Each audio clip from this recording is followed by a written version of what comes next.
안녕하세요. 30대 초반의 돌싱녀로 돌아온 여성입니다. 남자 보는 눈이 없다는 말이 있죠. 아마 저를 두고 하는 말일 거예요. 맞아요. 남자 보는 눈이 없어서 최악의 남자와 결혼했고 결국은 이혼했죠. 변명을 조금 해보자면 남편을 만났을 시기에 정신적으로 그리 좋은 상태가 아니었어요. 저희 가정이 그렇게 안정적인 것도 아니었고요. 부모님은 매일같이 싸우고 그 밑에서 갈팡질팡하던 외동딸에 불과했으니까요. 그럴 때 만난 남편은 참 좋은 사람이라고 생각됐어요. 젠틀하고 사람을 웃게 해주고 부드럽고 좋은 사람이다 싶었거든요. 그게 다 바람둥이가 지니는 특징인 줄도 모르고 홀라당 넘어가 버렸죠. 남편에게 여자가 많았다는 사실도 결혼하고 몇 년이 지나서야 알았어요. 그 전에는 콩깍지가 씌어서였는지 누가 그런 말을 해줘도 우리 사이를 방해하는 말이라고만 생각하곤 했거든요.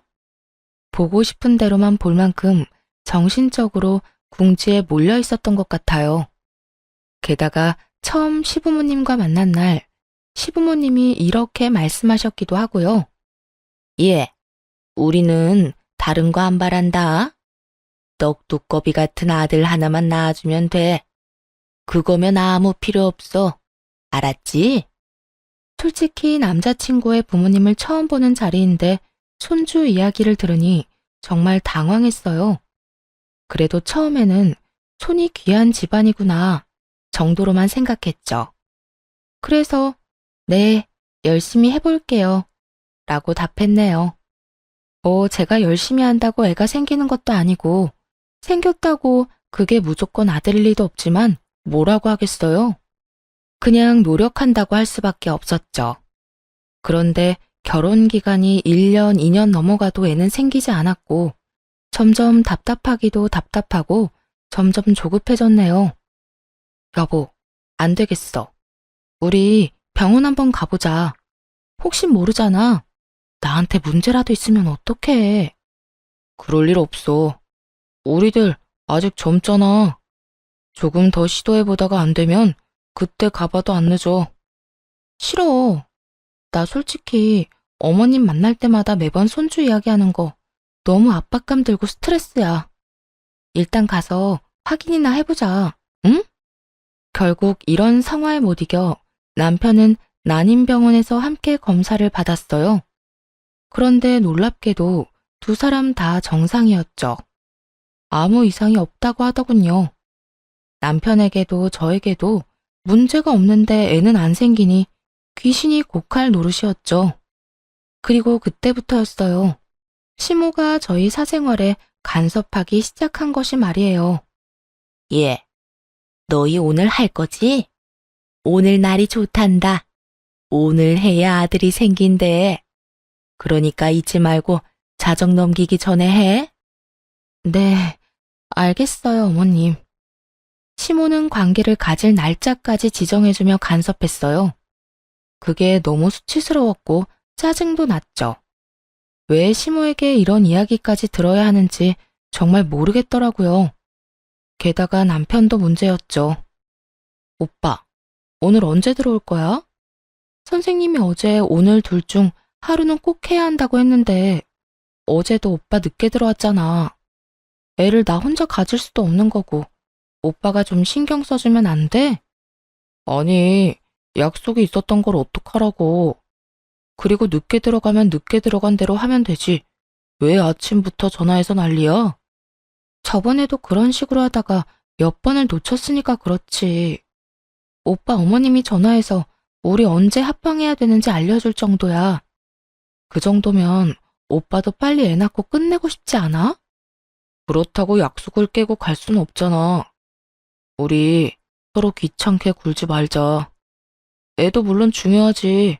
근데 난 내 생활도 중요해. 그 말은 제가 하고 싶은 말이었어요. 저라고 제 생활이 중요하지 않은 건 아니었거든요. 다만 남편과 다르게 너무 많은 압박을 받고 있었고 그 스트레스에서 빨리 벗어나고 싶었을 뿐이에요. 나도 내 인생 살고 싶어. 그러면 우리 이렇게 살지 말자. 오빠가 어머님한테 말씀드려. 우리 이제 아이 안 갖겠다고. 이런 식으로 강압적으로 아이 갖고 싶진 않다고 오빠가 느끼는 그대로 얘기해. 그럼 되잖아. 그냥 무시해.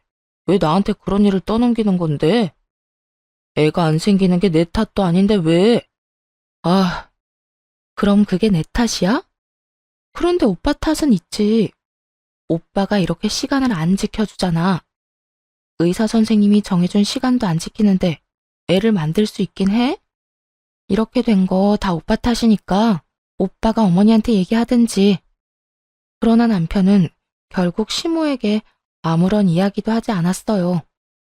그리고 시모는 애가 생기지 않는다며 또다시 막말을 쏟아내기 시작했고요. 너 젊었을 적에 문란하게 논 거 아니니? 네 과거야 내가 모르지만 그래도 이렇게까지 애가 안 생기는 거 보면 네 자궁에 문제가 있는 것 같아. 너 혹시 애 생겼다가 지우고 그러진 않았어? 정말 지독하게 모욕스러운 말이었어요. 그 말을 듣는데 눈가가 확 뜨거워지더라고요. 문란? 그 말은 저한테 할 게 아니라 남편에게 해야 할 말이었어요. 결혼하고 3년째 되던 해 남편의 외도를 알게 되었는데 정말 충격적이었거든요. 남편은 여자가 엄청 많았더라고요. 지인들에게 알아보니 결혼하기 전에도 많은 여자를 만나고 다녔다고 했고요. 전혀 몰랐던 건 남편이 잘 속인 것도 있겠지만 콩깍지가 씌어서 그런 걸 의심할 생각도 하지 않았기 때문이었죠. 어머님, 문란하다는 말은 저한테 할 게 아니라 어머님 아들한테 하셔야죠. 얼마 전에 남편이 업소 여자랑 바람피다가 저한테 들켰거든요. 뭐? 무슨 말 같지도 않은 소리야? 우리 아들이 뭐가? 너 화난다고 아무 말이나 짓거리는 거지? 난 네 말 못 믿는다. 없는 말 지어내지 마. 못 믿으신다고요? 가방에서 지갑을 꺼내 그 안에 꼬깃꼬깃 접힌 종이 한 장을 시모에게 내밀었어요. 이게 뭐냐? 남편이 쓴 거예요. 한 달 전에 바람피다 들켜서 저한테 쓴 각서요. 못 믿겠으면 아들 불러서 확인해 보시면 되겠네요. 시모는 당황한 표정으로 부랴부랴 안에 적힌 내용을 확인하더라고요. 남편이 업소 여자와 바람을 피웠다는 사실, 그 과정에서 상처를 준 사실, 만약 외도를 다시 저지른다면 저에게 1,000만 원을 주기로 한다는 약속까지 적혀 있었고, 남편과 저의 지장이 찍혀 있었죠. 그걸 보고서야 시모는 얼굴을 구기기 시작했어요. 그런데 저보고 문란하다고요? 그래요. 아드님이 참 문란하네요. 그런데 그런 남편도 참아주고 사는데 어머님이 저한테 문란하다는 말을 하시는 건 너무하잖아요? 진짜 문란한 사람이 누군데? 애가 생기지 않는다는 이유만으로 죄도 없는 며느리에게 폭언을 퍼붓는 시모에게 해주고 싶은 말이 참 많았죠. 그리고 저희 애 안 생기는 이유 중 절반은 그이 때문이거든요. 의사가 날짜를 정해주면 뭐 하냐고요? 맨날 바쁘다고 늦게 와서 뻗어 자는데. 그 와중에 업소 여자랑 바람까지 피우고. 여튼 저한테 뭐라고 하지 마시고 아들한테나 잘 좀 하라고 하세요. 네가 얼마나 매력이 없었으면 아들이 밖으로 돌아. 그게 다 네 탓이지 왜 우리 아들 탓이야? 결국 또 제 탓이네요. 그럼 영원히 저한테서는 손주 못 보시겠어요. 그러니까 이왕 이렇게 된 거 애는 포기하세요. 저도 더 이상 집착하지 않기로 했어요. 그리고 앞으로 전화해서 사생활 간섭하는 거 그만두세요. 소름 돋으니까요. 이 말에 시모는 신경질적으로 남편에게 전화를 걸더군요. 당장 오라는 말에도 남편 놈은 느긋하게 등장했어요. 시모가 남편에게 따져 물었죠. 너, 이 각서 내용이 진짜야? 남편 놈이 각서를 보더니 난감한 표정을 짓고는 머리를 긁적이며 말하더군요. 그거 와이프도 알아. 일회성 만남이었어. 완전 그냥 잠깐 스치는 인연이었다고. 그런 여자를 진심으로 만날 리가 없잖아. 진심이든 놀이든 너 이 짓거리 하느라고 이때까지 손주 만드는데 소홀했던 거야? 내가 손주 보고 싶다고 얼마나 말했니? 그런데 그거 하나 못하고 이딴 짓까지 저질러? 내가 너 때문에 며느리한테 이런 취급 받아야 해. 왜요? 우리 와이프가 뭐라고 했는데? 각서 밝힌 것도 모자라서 우리 엄마한테 또 무슨 소리 했어? 자기 엄마라고 무조건 편부터 들고 나서는 남편놈을 보면서 한심한 표정으로 남편에게 말했죠. 어머님이 나더러 문란하게 놀아서 애 안 생기는 거냐고 묻길래 당신이 나보다 더 문란하다고 말해준 게 다야. 하도 안 믿으시길래 각서 보여드렸고. 그거 보시고는 부끄러우셨는지 당신한테 바로 연락하시던데? 그럼 이게 내가 잘못한 거야? 당신이 잘못한 거야? 이 말에 남편놈도 입을 꾹 다물고 저와 시모 눈치를 보더군요. 모르면서 남 탓하지 마. 그리고 당신이 말하기 싫어하는 것 같아서 내가 어머님한테 말씀드렸어. 우리 애 가지는 걸로 집착 안 하기로. 당신이 먼저 그렇게 이야기했으니까 앞으로 손주 이야기할 거면 어머님이랑 당신 둘이서 이야기해. 나 빼고. 남편놈과 시모는 그 이후로 더는 손주 이야기를 꺼내지 않았어요. 하지만 점점 이 결혼 생활에 강한 회의감이 들었죠. 이혼에 대해 진지하게 생각하는 계기가 됐거든요. 솔직히 말해서 지금 당장 이혼하고 싶냐고 묻는다면 지금 당장이라도 그렇다고 말할 정도였죠. 하지만 그 당시의 상황이 그리 좋지 않았어요. 애를 가지기 위해 직장까지 그만둔 상태였거든요. 한 달 전 남편의 외도를 알고도 강하게 나가지 못한 이유 역시 그것 때문이었고요. 물론 일회성 만남이라며 남편이 손이 발이 되게 빌었으니 참고 넘어간 것도 있었지만요. 하지만 그보다도 직업도 없는 상황에서 이혼까지 하고 나면 정말 패배자가 된 것 같은 기분이 들 것 같았거든요. 그래서 어떻게든 참았던 건데 시모의 막말과 남편놈의 저런 행동까지 겹치니 도저히 더는 참기 어려웠어요. 그래서 우선 직장부터 다시 구했죠. 다행스럽게도 저번 직장보다도 더 좋은 조건으로 취직할 수 있었네요. 일을 다시 시작한 게 시모와 남편은 마음에 안 드는 듯 했지만 더는 뭐라 말 못하고 하고 싶은 대로 하라며 그냥 놔두더라고요.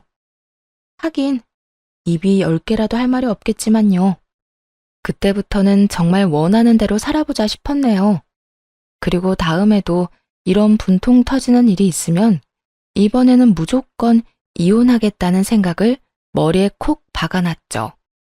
그렇게 한 달, 2달, 반년이라는 시간이 흐르는 동안 남편과 시모는 딱히 간섭하지 않았고 평온한 시간이 흘렀어요. 둘에게서 눈을 돌리자 정말 평화롭고 좋았죠. 남편도 집에서는 제 눈치를 보기에 바빴고 일찍 집에 들어오려 애쓰더군요. 그런데 폭탄은 언제나 불시에 터지는 법인가 봐요. 어느 날 남편놈이 다른 언질도 없이 웬 갓난아기를 데리고 집에 왔으니까요. 100일도 채 지나지 않아 보이는 어린 아이였어요. 아기를 보고 굳어있는데 남편이 툭 던지더군요. 나한테 동생 하나 있는 거 알지? 이야기를 들어본 적은 있었어요. 남편과 나이 차이가 많이 나는 어린 여동생이라고 했죠. 어릴 때 찍었다던 가족 사진을 본 적은 있었는데 그 외에는 단 한 번도 실제로 보지 못했지만요. 시모와 남편 말로는 제멋대로 사는 자유인이라서 어릴 때 집을 나가 여태까지 돌아오지 않는다고 하더라고요. 게다가 그만큼 사고도 많이 쳤다고 들었고요. 들어는 봤지. 근데 아가씨가 집에 오신 거야? 집에 돌아온 건 아니고 이 애만 맡기고 다시 나갔어. 걔가 어릴 때부터 사고를 좀 치고 다니긴 했는데 이번에는 애를 낳아서 왔더라고. 무슨 사연인지는 모르겠지만 자기는 키울 수 없으니까 엄마한테 키워달라고 데려왔더라고. 그 말을 듣고 당황했어요. 시모에게 맡겼다던 아이를 왜 여기 데려온 건지 솔직히 짐작이 갔지만 생각하고 싶지도 않았거든요. 그런데 남편은 결국 제일 듣고 싶지 않았던 말을 꺼내더군요. 엄마가 동생네 아들을 우리 자식으로 키우라고 하셔서 데리고 왔어. 솔직히 애가 안 생기기도 하고 핏줄이 중요하다면 동생 자식이라도 나는 상관없어. 당신도 굳이 애한테 집착하고 싶지 않다며. 그럼 이 애를 우리 자식으로 키우면 좋잖아. 아무리 그래도 이런 중대한 사항을 저한테 이런 방구도 없이 어떠한 상의도 없이 무턱대고 저지르는 건 아니죠. 얼마나 어이가 없었는지 몰라요. 지금 당장 아기한테 필요한 물건도 없는 건 물론이고 아무런 준비도 되어 있지 않았거든요. 게다가 갓난아기면 일을 하면서 키울 수도 없잖아요. 취직한 지 반년 만에 다시 일을 그만둬야 하는 상황이라 미치겠더라고요. 이건 도저히 아니다 싶어서 남편과 함께 아기를 데리고 시댁으로 찾아갔어요. 물론 따지러 간 거였죠. 어머님, 이게 다 무슨 일이에요? 신우 아이를 저희 아이로 키우라니요. 그럼 넌 애도 안 낳고 키우지도 않으면서 우리 집안 며느리로 편하게 있을 생각이었니? 너도 뭐라도 해야 할 거 아니야. 애 만드는 거에 집착하지 않겠다는 말까지 해놓고서는 너도 참 뻔뻔하기 그지없구나. 뻔뻔하다니. 집착하지 않는다는 게 아이를 가지지 않겠다는 말은 아니잖아요. 생기면 낳을 거예요. 안 생기는 아이를 제가 어떻게 낳겠어요? 그러니 하는 말이야. 내가 너한테 애 낳아달라고 사정하지 않을 테니 이 아이라도 네 자식처럼 키워. 혹시 제가 임신이라도 하면 이 애는 어쩌고요? 걔도 내 핏줄이고 네 남편 핏줄이야. 너 내가 왜 이렇게 정이 없어? 자식 하나 키우나 둘 키우나 똑같아. 너도 좋잖아. 내가 더는 잔소리 안 하겠다는데. 물론 잔소리를 안 하면 좋긴 하죠. 하지만 그거랑은 다르잖아요. 이건 정말 선을 넘은 거 아닌가요? 자기들끼리만 상의하고는 통보한 건데요. 아니, 이렇게 중요한 결정을 무슨 쇼핑하는 것 마냥 어떻게 그렇게 처리해요? 한숨도 나오고 완전 짜증나긴 했지만 애를 보니 또 불쌍하기도 하고. 하긴 애가 무슨 죄가 있겠어요. 이미 제 아이를 키우고 있었다면 아마 절대로 이 애를 받지 않았겠죠. 하지만 일단 애가 들어설 기미가 없으니 우선은 애를 데리고 오긴 했어요. 아가씨는 언제쯤 집에 돌아올 것 같아? 나야 모르지. 그런데 애 낳고 도망갔는데 돌아올까? 돌아와서도 모르는 애 취급하겠지. 그냥 우리 애로 키우자. 나도 많이 도와줄게. 너도 애 많이 갖고 싶어 했잖아. 남편 말을 들으니 측은함도 들더군요. 그래도 동정심으로 이런 중대사를 결정하고 싶지는 않았습니다. 일단 3개월, 딱 3개월만 애를 키워볼게. 내 아이로 등록하는 건 그 뒤에 결정할 거야. 나도 이 이상은 양보 못해. 남편 놈은 지금 당장이라도 이 아이를 우리 아이로 서류상에 올리고 싶은 모양이었지만 그것만은 안 된다며 남편을 막아섰어요. 섣불리 행동했다가 피 볼 일은 만들고 싶지 않았거든요. 그런데 남편 놈은 애를 데려온 이후로 매일같이 난리를 치더군요.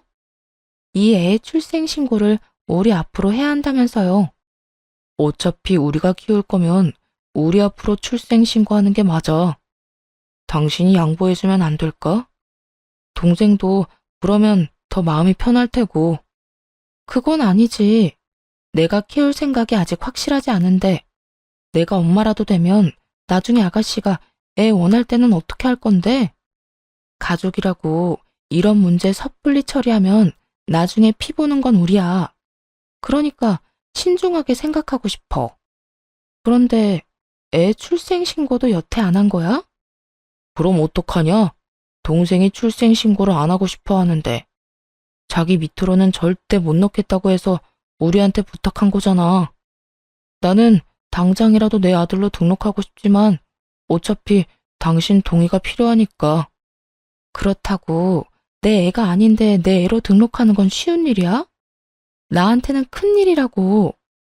일단 좀 더 지켜보자. 그렇게 겨우 잠잠해졌죠. 그리고 그 이후로 딱 2달 정도 지났을 무렵 일이 터졌어요.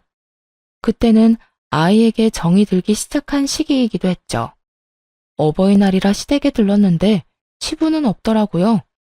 시모 혼자 있었는데 시모는 급히 가야 할 곳이 있다고 하더군요.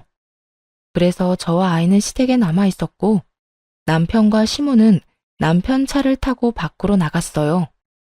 저는 시댁 집에서 아이를 보고 있었죠. 그런데 갑자기 벨이 울리더군요. 가족이라면 비밀번호를 누르고 올라왔을 텐데 벨을 누르는 게 이상해서 인터폰을 확인해 보니 모르는 남녀 2사람이 있더군요. 누구세요? 여기 김영자 씨 집 아닌가요? 저는 딸인데 오랜만에 집에 오는 거라. 김영자는 시모의 이름이었어요.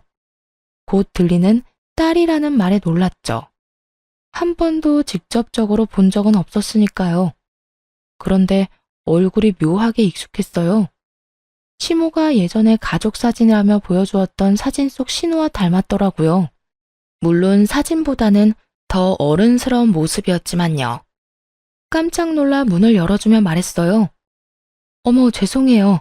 어서 들어오세요. 들어온 신우는 제가 누구인지 궁금한 눈빛을 보내더군요. 아, 저희 초면이죠? 몇 년 전에 오빠랑 결혼한 사람이에요.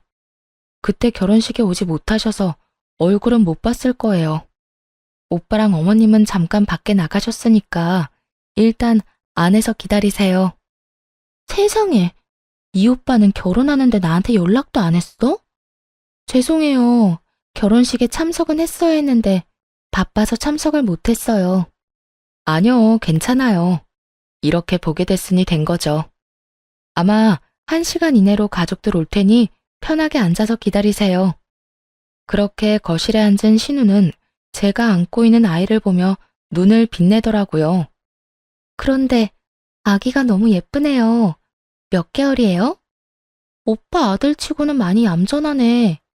오빠 별로 안 닮았네요. 순간 뭐지? 싶었지만 혹시나 해서 신우 옆에 있는 사람을 보며 슬쩍 물었어요. 그런데 옆에 계시는 이분은 누구세요? 아, 이번에 결혼하게 될 사람인데 부모님한테 인사시키려고 같이 내려왔어요. 어버이날이라 그간 못 뵀던 것도 있고. 신우의 말에 이 남자는 애 아빠가 아니구나 생각했어요. 그러니 자기 애라고 하지 못하고 이런 식으로 말하는 거겠죠. 음료수라도 내드리기 위해 부엌으로 가는데 신우가 따라오더군요. 그래서 거실에 들리지 않도록 작은 목소리로 신우에게 물었어요. 아가씨, 그런데 제가 너무 궁금해서 그런데 저희한테 맡긴 애 아빠가 이분이 아닌 거죠? 네? 그게 무슨 소리예요? 신우가 펄쩍 뛰며 놀라서 반문하더군요. 이걸 모른 척 해줬어야 했나? 싶어서 다시 말했어요. 미안해요. 비밀인 거죠.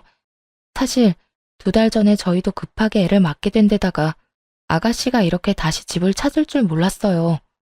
혹시 불편하시면 저랑 아기는 나가 있을까요? 애 얼굴 보면 좀 그렇잖아요. 지금 무슨 소리예요? 제 아이라니요. 저는 아이 한 번도 본 적 없어요. 제 몸을 좀 보세요. 저 아기가 아무리 많이 봐줘도 6개월밖에 안 돼 보이는데 제가 애 낳고 6개월밖에 안 된 산모처럼 보이세요? 신우는 아주 팔짝 뛰며 화를 내더군요. 하긴 저도 이상하긴 했어요. 아이를 낳아본 적은 없지만 산후의 몸무게가 빨리 빠지지 않는다고 들었거든요. 게다가 신우는 굉장히 마른 타입이었어요. 배가 하나도 없이 홀쭉하더라고요. 도대체 그런 소리는 어디서 들으신 거예요? 우리 오빠가 그래요? 아니면 엄마가? 2사람 다 저한테 데리고 와서는 신우가 애 낳고 갔다고 우리 보고 키우라고 해서 제가 지금 이 아이를 키우고 있는 거거든요. 그러면 이 애는 누구예요? 이 말에 신우가 더 크게 화를 냈어요. 그걸 제가 어떻게 알아요? 진짜 우리 엄마랑 오빠가 이 애를 제 애라고 말했다고요? 네, 제가 아이가 안 생기니 이 애를 우리 애로 키우라고. 그런데 아가씨 애가 아니면 얘는 누구 애죠? 신우와 이야기를 나누는 도중에 도어락이 열리며 남편과 시모가 들어왔습니다. 둘은 저와 신우가 함께 있는 모습을 보고 당황스러운 표정을 지으며 말했어요. 네가 여기는 무슨 일이야? 오빠, 엄마, 어떻게 이럴 수 있어요? 이래서 이 집에 오기 싫었어. 멀쩡한 처녀를 유부녀로 만드는 이런 인간들 때문에. 어릴 때는 그렇게 차별하면서 괴롭혀놓고 이제는 딸 자식 앞길까지 막으려고 작정하셨어요? 야, 그만해. 나가서 이야기해, 나가서. 됐어, 이거 나. 오빠야말로 정신 차려. 이 애가 내 애라고? 어디 내가 진짜로 애를 낳았는지 건강보험공단에 서류라도 떼러 가볼까? 애를 낳았으면 산부인과 진료 기록이라도 있겠지. 제발 그만 좀 해라. 나가서 이야기하자고 그러잖니. 나가서 둘이서 이야기해. 속 시끄럽게 여기서 이러지 말고. 엄마야말로 그렇게 살지 마. 내가 이래서 집 나간 거야. 결혼할 남자 데리고 오랜만에 집에 왔더니 뭐?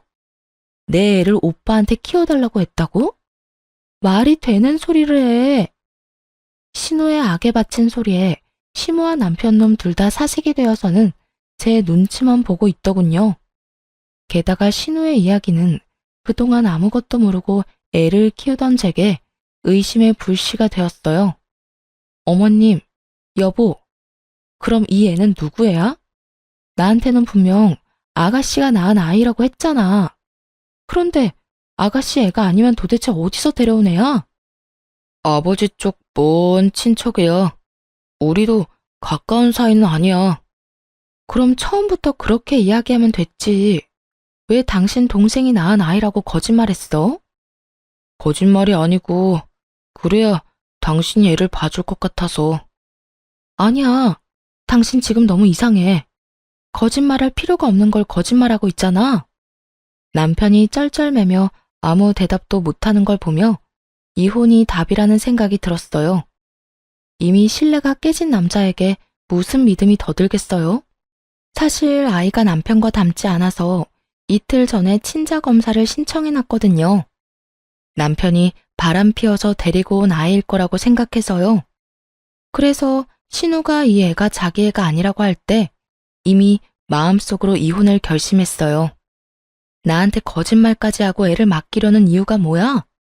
이번에 애 맡길 때도 나한테는 이런 방구 없이 어머님이랑 당신 둘이서 상의하고 나한테는 통보한 거잖아. 그러니까 나도 통보 하나 할게. 우리 이혼하자. 당신네들 하는 정신 나간 행동들 더는 봐주기 힘들어.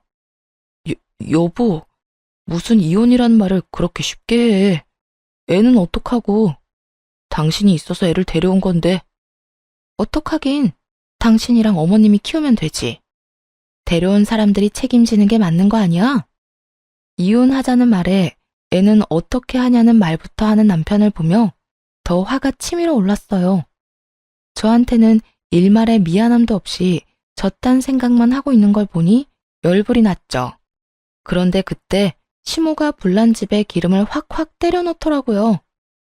그래, 헤어져라. 차라리 이혼해. 애도 못 낳는 년 여태껏 가족으로 받아줬는데 이제는 필요 없지. 이 애가 있으면 우리도 너 같은 년 필요 없어. 허, 저야말로 그쪽 집안 인간들 필요 없거든요. 누구 애인지도 모를 애를 데려와서 저한테 키우라고 한 것도 충분히 수상하고요. 당신은 도대체 누구 애를 데려온 거야? 혹시 혼외자 아니야? 아니야. 사람 말을 왜 그렇게 못 믿어? 그리고 더는 그 이야기 하지 마. 나도 이야기 안 하고 싶거든. 아, 됐어. 다 됐으니까 헤어지자. 나도 이딴 이야기 듣고 싶지도 않아. 당신 바람 피운 이야기 들어서 뭐 하겠어? 그렇게 그 아이를 시댁에 남겨두고 집으로 돌아왔어요. 남편은 대화하기를 꺼리는 건지 마주치기가 싫은 건지 집에도 들어오지도 않았죠. 솔직히 다행이라고 생각했어요. 얼굴 마주하면 고성과 주먹이 오갈 것 같았거든요. 그저 친자 확인 검사 결과만 기다렸죠. 그 결과만 나오면 남편을 유책 배우자로 만들고 바로 이혼할 생각이었어요. 며칠이 지나고 어느 날 폰을 잃어버리는 일이 생겼어요. 급하게 연락은 해야 하는데 폰은 없고 결국 어쩔 수 없이 급한 대로 집에 있던 컴퓨터로 카톡을 연결하려고 했죠. 그런데 남편의 컴퓨터라 그런지 남편의 카톡 창이 자동으로 뜨더군요. 잠금 모드라 비밀번호가 걸려 있었는데 단순하게도 0000으로 되어 있더라고요. 그렇게 의도치 않게 남편의 카톡을 탐방하다가 원무과라는 이름을 보게 되었어요. 보통은 원무과 누구누구 이렇게 적어 놓아야 하는데 그냥 원무과라고만 적힌 게 이상하더라고요. 그렇게 카톡을 열었다가 기겁할 뻔했네요. 두 사람의 대화는 통상적인 직원 간의 대화가 아니었거든요. 처음부터 속일 작정으로 만들어둔 이름이더라고요. 그 원무과는 남편의 상간녀였고요. 대화 내역은 1년 반 전으로 거슬러 올라갔습니다. 오늘 좋은 시간 보냈다. 너와 함께 계속 있고 싶었다. 그리고 차마 설명할 수 없을 만한 사진을 주고받은 것까지 확인했어요. 게다가 더 큰 문제는 대화가 이어진 지 반년도 안 되었을 때였어요. 상간녀가 대형 폭탄을 터뜨렸더군요. 아이가 생겼다고요. 이 대목에서 확신했죠. 이 아이가 바로 제가 키우고 있던 그 아이라는 걸. 시기가 딱딱 맞아 떨어지고 있었거든요. 그리고 고민하는 상간녀에게 남편놈이 의외의 제안을 하는 걸 봤네요. 나 어떡하지? 애가 생겼어. 당신 아이야. 벌써 4개월이래. 진정해. 병원은 갔다 왔어? 응. 그런데 난 결혼도 안 했는데 애를 가졌잖아. 사람들이 이상하게 보면 어떡해?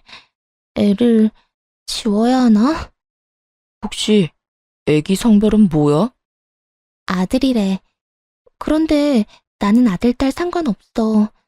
그냥 너무 무섭고 만삭되면 숨기지도 못할 텐데.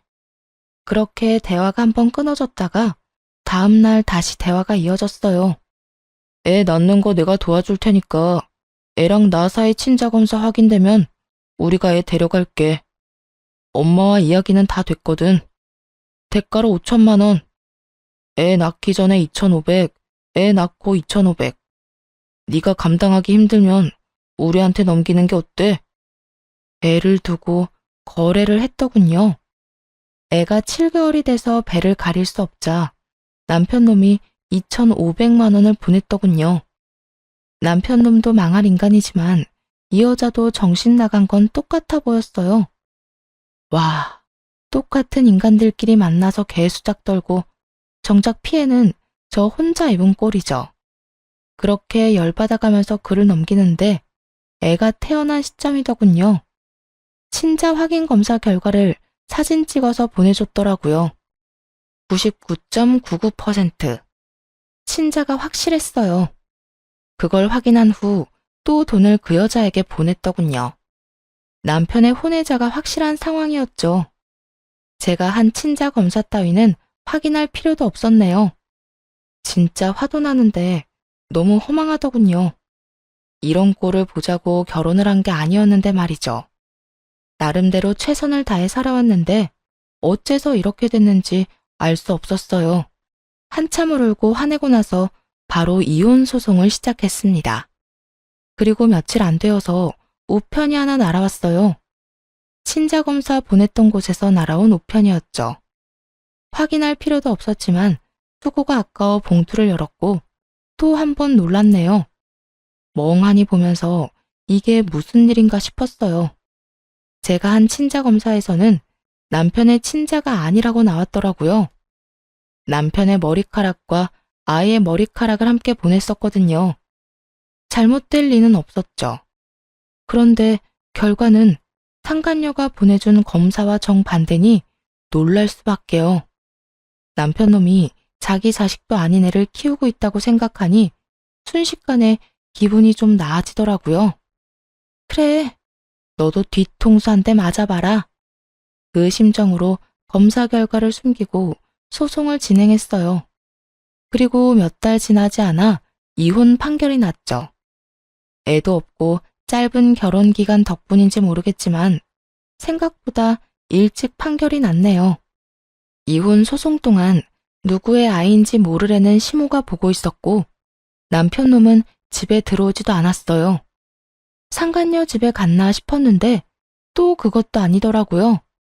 알고 보니 시댁에서 지내고 있었는데 이상하다 싶었어요. 이혼하고 나면 그 여자랑 살 거라고 생각했거든요. 그런데 그런 낌새가 없으니 이상했죠. 그래도 뭐 상간녀 위자료 소송도 했고 이제 알바겠어요? 이혼 소송 중이니 둘 다 자제하느라 그런가 보다 했어요. 남편 놈은 뭐가 그렇게 급한지 이혼 소송이 마무리되기도 전부터 아이를 자기 자식이라고 출생신고를 했더군요.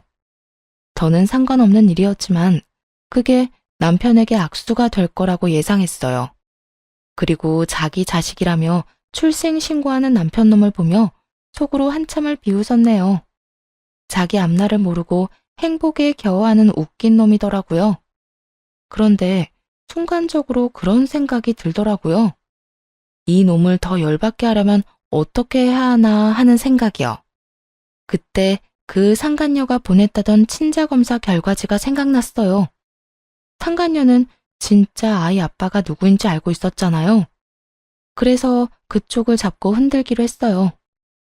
남편 놈에게 상간녀의 위자료 비용을 받은 다음 날, 남편의 상간녀에게 연락을 했었거든요. 이제 용건 다 끝난 거 아닌가요? 전화를 받자마자 상간녀는 뾰족하게 말하더라고요. 사실 저 그 애가 남편 애가 아닌 거 알아요. 저도 친자검사 했거든요. 폰 너머로 숨막히는 침묵만 전해져 왔어요. 긴장한 모양이더라고요. 절로 피식 웃음이 나더군요. 아직 이혼 판결은 안 났는데 판결 나고 다음날 그 사람한테 선물로 검사 결과지 줄 생각이에요. 그러니까 잘 생각하고 행동하세요. 이렇게 말하면 상간녀가 애를 데리고 도망갈 거라고 생각했어요. 돈도 받아먹었고 위자료까지 대신 내줬는데 알고 보니 남편 자식이 아니라면 맞아 죽기밖에 더 하겠어요. 그 전에 애 데리고 도망가는 게 낫지. 그런데 그 상간녀는 생각보다도 더 나쁜 년이었더라고요. 이혼 판결이 나고 전 남편 놈은 저희 신혼집을 제2의 신혼집으로 만들기 위해 와 있었어요. 저는 짐을 싸서 이제 막 나가려는 참이었고요. 그런데 전 남편 놈만 보이고 상간녀가 보이지 않자 싱긋 웃으며 물었죠. 이 집에 새로 들어올 분은 같이 안 왔나 봐? 당신이 신경 쓸 일은 아니지. 어차피 남남이고 넌 나갈 사람인데 궁금할 게 뭐가 있어? 그건 그렇지. 근데 아쉽다. 둘이 같이 있을 때 보면 좋았을 텐데. 마음에도 없는 소리를 하며 남편에게 서류를 한 장 내밀었어요. 자, 내 마지막 선물이야. 그래도 이건 알려주고 가야 할 것 같아서. 내민 서류 봉투를 슬쩍 보더니 전 남편이 그걸 받아갔어요. 이혼하는 마당에 선물은 무슨. 그러지 않아도 전 남편 놈 기분은 그리 좋지 않은 상태였죠. 왜냐면 유책 배우자가 되면서 위자료를 개원해야 했거든요. 상간녀에게도 상간녀 위자료 소송을 했는데 그것도 전 남편이 내줬더라고요. 돈이 2배로 들었으니 기분이 더러울 법했죠. 기분 더러워 보이네? 근데 어쩌지? 그거 보고 나면 기분이 더 더러울 텐데. 기분이 안 좋은데 왜 선물이야? 이거 뭔데? 기분은 더럽지만 지금 모르면 나중에 더 기분 더러울 만한 거지. 지금 알고 있는 게 좋지 않을까 해서 주는 거야. 그냥 숨겨도 되는데 넌 알아야 할 것 같아서 내 마지막 배려지. 전 남편 놈이 서류를 꺼내 읽는데 눈이 완전 동그래지더군요. 이게 뭔데? 친자검사? 누구랑 누구를 검사한 거야? 부모 자식이 아니라고 나온 건데 설마. 전 남편 놈 얼굴이 슬슬 경악으로 바뀌더군요. 그걸 보는데 즐거워 웃음이 나오더라고요. 응, 맞아. 너랑 네가 데려온 아이. 솔직히 애 데려왔을 때부터 네 애일지도 모른다는 생각이 들어서 몰래 두 사람 머리카락 보내서 검사했거든. 근데 짜잔. 축하해. 너 아빠 아니래. 너도 좋지? 애가 없잖아. 이게 진짜 나랑 애기 거라고? 너 거짓말이지? 이거 장난치는 거잖아. 장난이라고 생각하고 싶으면 그렇게 하든가. 정 못 믿겠으면 네가 직접 가서 확인해보지 그래? 근데 너 어떡하냐? 걔 벌써 네 아들로 출생신고하지 않았어? 어쩌냐? 뻐꾸기 새끼 열심히 키우게 생겼네. 전 남편 놈을 보며 비웃으며 말했더니 너무 놀랐는지 눈동자가 떨리더군요. 아니야, 이럴 리 없어. 내가 확인 벌써 다 했다고. 친자 검사 결과도 받았는데. 그거야 알 수 없지. 그 여자가 너랑만 바람 피웠을까? 다른 남자도 있었으면 그 남자랑 애 친자 검사한 결과를 너한테 보냈을 수도 있잖아. 안 그래? 그런데 그 여자 오늘 왜 안 왔어? 이 말에 전 남편 놈이 부들부들 떨며 그대로 나가버리더군요. 딱 보니 다시 검사하러 가는 모양이었죠.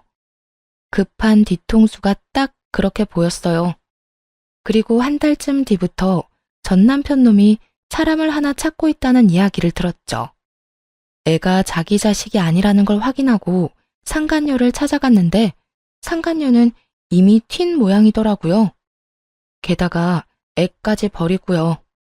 솔직히 그 여자가 애는 데리고 갈 거라고 생각했거든요. 나쁜 인간은 년이든 놈이든 똑같이 나쁘더라고요. 뭐든 상상을 초월한다고 해야 하나요?